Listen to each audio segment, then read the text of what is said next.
Hello students, आज लेकर आए हैं आपके लिए अकाउंटिंग कॉन्सेप्ट, वो गाइडेंस जिसके बेसिस के ऊपर अकाउंटिंग ट्रांजैक्शन को रिकॉर्ड किया जाना है।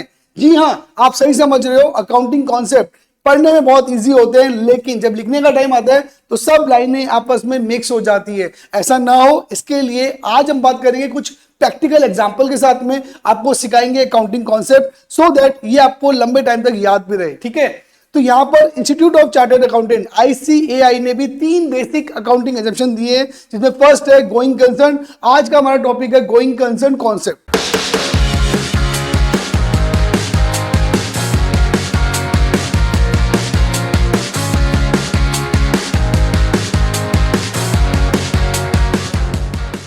क्या होता है ये गोइंग कंसर्न? कंसर्न का मतलब हो गया एंटरप्राइजेस, गोइंग का मतलब हो गया चलता चला जाने वाला, मतलब लगातार चलेगा, रुकेगा नहीं। यानी कि ऐसा नहीं होगा 2 इयर्स के बाद में हम अपने बिजनेस को बंद कर देंगे। कोई भी बंदा जो बिजनेस स्टार्ट करता है कभी भी ये नहीं सोचता है कि मुझे अपना बिजनेस नियर फ्यूचर में बंद करना है।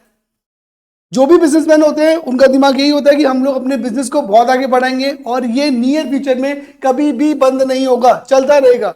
और ट्रांजैक्शन की रिकॉर्डिंग भी कुछ इसी तरीके से करनी है हमको।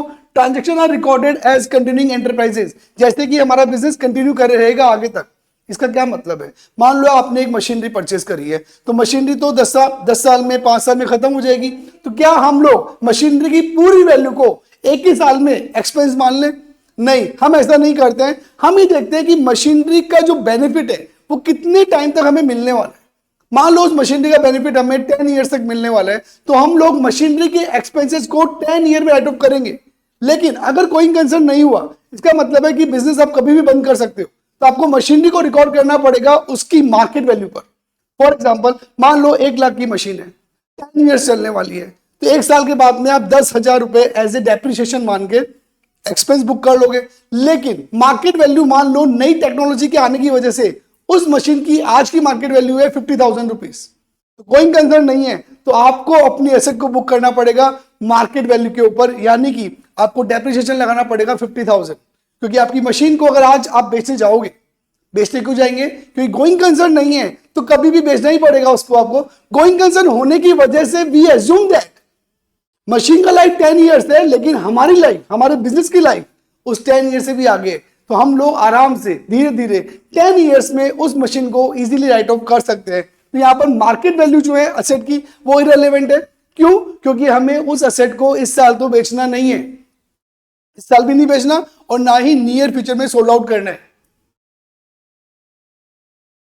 इसको आप ऐसे समझिए कि अगर गोइंग कंसर्न कॉन्सेप्ट है तो हम लोग एसेट को नॉन करंट एसेट और करंट एसेट में बाइफरकेट कर सकते हैं। मतलब ऐसी एसेट जिनका बेनिफिट मोर देन 1 ईयर मिलेगा, जिनका बेनिफिट मोर देन 1 ईयर नहीं मिलेगा। सिमिलरली लाइबिलिटीज का क्लासिफिकेशन भी पॉसिबल हो पाया बिकॉज ऑफ गोइंग कंसर्न की वजह से। ऐसी लाइबिलिटीज जिनका पेमेंट आफ्टर 1 ईयर के बाद में करना है, ऐसी लाइबिलिटीज जिनका पेमेंट इस साल में ही करना है, तो ये पॉसिबल बनाया गोइंग कंसर्न ने। सोचिए, देखिए, अगर गोइंग कंसर्न कॉन्सेप्ट नहीं हो तो क्या ये क्लासिफिकेशन पॉसिबल हो पाएगा? बिकॉज अगर गोइंग कंसर्न कॉन्सेप्ट नहीं है तो आप कभी भी ये नहीं बोल पाओगे ये लाइबिलिटी लॉन्ग टर्म लाइबिलिटी है या नॉन करंट लाइबिलिटीज है, इसका पेमेंट हमें आफ्टर 5 इयर्स के बाद में करना है, क्योंकि गोइंग कंसर्न ही नहीं है। तो गोइंग कंसर्न होने की वजह से ही पॉसिबल हो पाया कि आप अपने असेट एंड लाइबिलिटीज को क्लासिफाई कर सकते हो। And the last point is long term contract possible हो पाया बिकॉज ऑफ गोइंग कंसर्न की वजह से। आप सोच के देखिए, आपके एंटरप्राइजेस को लोन चाहिए, बैंक के पास में गए लोन लेने के लिए, तो बैंक पहले ये तो देखेगा ना कि गोइंग कंसर्न है या नहीं है।